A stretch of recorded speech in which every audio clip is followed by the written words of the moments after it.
was able to increase my net worth by about $400,000 in about 5 years. And I am chronicling the journey on this series and just explaining everything that I did. Apologies on the delay. Your girl has been going through some crap lately, but we're back. In the last video, I talked about why I love a values-based budget, but how do we turn a zero-based budget into a values-based budget?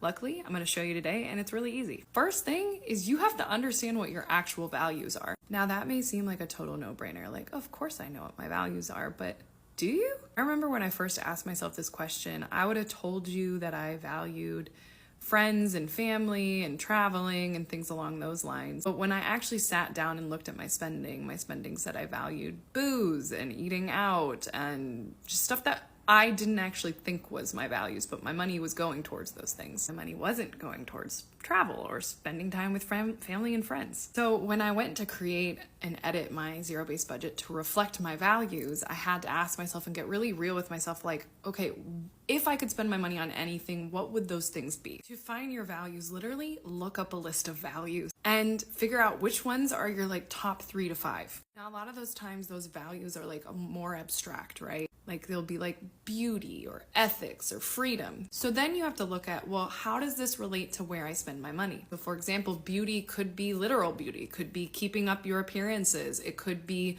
making sure the space that you're in is beautiful, spending time in beautiful places. And when that comes to money, that could mean wanting to spend more money on your home, wanting to spend more money on vacations, wanting to spend more money on where you live. One of my top values personally is freedom, and how that relates to finances is spending time putting money on things that create more freedom in my life, like paying down my debt, like saving more cash, having that emergency fund, having sinking funds, investing to try and get to the place where I can retire as quickly as possible. So that's the biggest step. And then once you figure out those values, then it's time to look at the zero-based budget that you created. This is one of my first yearly budgets. And what I did is I looked at, okay, where would I ideally want my money to go? And you can see I wanted to invest in my business, which was Clobear at the time. This is back in 2021.